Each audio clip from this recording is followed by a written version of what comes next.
जिस पर प्रत्येक भारतीय जनता पार्टी के कार्यकर्ताओं को करो। और उन्होंने जो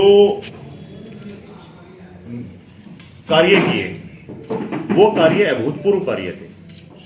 उन कार्यों पर न केवल भारतीय जनता पार्टी के कार्यकर्ताओं को गर्व है, बल्कि पूरे हरियाणा की प्रदेश की जनता को उनके समस्त कार्यों पर गर्व। उन्होंने पढ़ी लिखी पंचायतों का फैसला किया। उन्होंने डायरेक्ट नगर पालिकाओं के अंदर, नगर निगमों के अंदर चेयरमैन के चुनाव को की परंपरा को डाला। उन्होंने पूरे प्रदेश के अंदर अंत्योदय की भावना से काम किया कि जो भारत सरकार की जितनी भी योजनाएं बनती थी, माननीय प्रधानमंत्री नरेंद्र मोदी जी भी उनकी कई बार तारीफ कर चुके कि उन्होंने जो भी योजना बनती थी उस योजना को 1.5 गुना करके वो लोगों के लिए काम करते थे। अंतिम पंक्ति में खड़े हुए व्यक्ति को उत्थान करना उनका शुरू से लक्ष्य रहा। और उन्होंने जो कार्य किए, चाहे वो परिवार पहचान पत्र का कार्य रहा हो, चाहे वो फैमिली प्रॉपर्टी आईडी से संबंधित कार्य रहे हों, चाहे वो बिना खर्ची के काम हुए हों, नौकरियां मेरिट के आधार पर मिली। ये पूरे हरियाणा की जनता को इस बात का अत्यंत गर्व हुआ कि जब एक गरीब परिवार के बच्चे को भी सरकारी नौकरियों में सीधा उनका सिलेक्शन हुई बिना किसी सिफारिश के। इसके लिए हरियाणा की जनता, उनको बहुत शुभकामनाएं। उन्होंने जो कार्य किया, उन्होंने जो भी इस प्रदेश के लिए उनका जो योगदान रहा वो अतुलनीय है और वो ना भूलने वाला योगदान है। कितने ऐसे कार्य, कितनी योजनाएं, गरीब कन्या की शादी की योजना, विवाह शगुन योजना, उन योजनाओं की यदि हम चर्चा करने लग जाएं तो आज शब्द छोटे पड़ जाएंगे। उन्होंने हरियाणा एक, हरियाणवी एक जैसे नारे को चरितार्थ करते हुए सबका साथ सबका विकास पर काम किया और बिना भेदभाव के। आप देखिए कि भारतीय जनता पार्टी के विधायक तो उनके मुरीद थे ही थे, निर्दलीय विधायक भी उनके इतने मुरीद थे, और जो दूसरे दलों के भी विधायक थे वो उनसे भी काम लिया करते थे कि भाई आप मुझे काम बताइए। और उनके भी हर उनके विधानसभाओं के अंदर भी खूब उन्होंने काम कराए। उन्होंने कोई ऐसा कार्य नहीं किया कि जिससे कोई पार्टीबाजी को बढ़ावा मिला हो या क्षेत्रवाद को बढ़ावा मिला हो।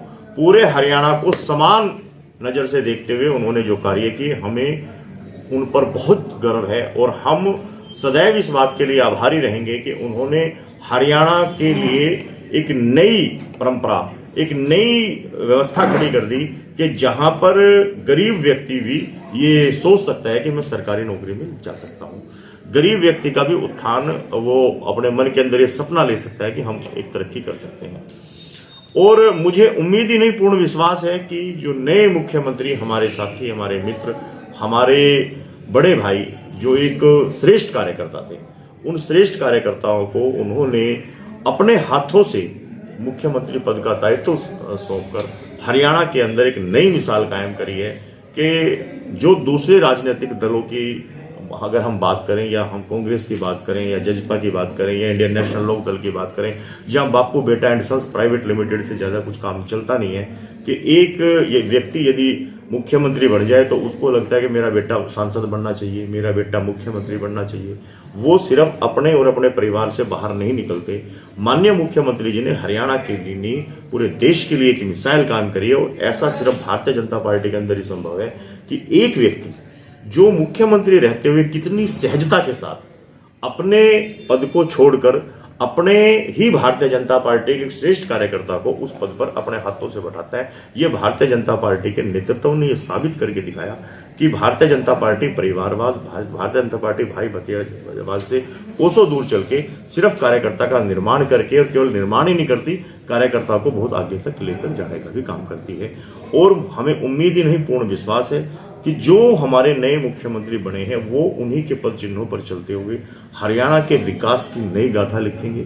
और हम हरियाणा के अंदर लोकसभा चुनाव के अंदर 10 की 10 सीटों पर भारी बहुमत से जीत दर्ज करके माननीय प्रधानमंत्री नरेंद्र मोदी जी की झोली में ये 10 की 10 हम सीटें डाल के, मतलब उनको एक 400 पार का जो नारा माननीय हमारे प्रधानमंत्री जी ने एनडीए के संदर्भ में दिया है कि अब की बार 400 पार उसको हम चरितार्थ करेंगे। 10 की 10 लोकसभा की सीटें हम उनको डाल कर देंगे।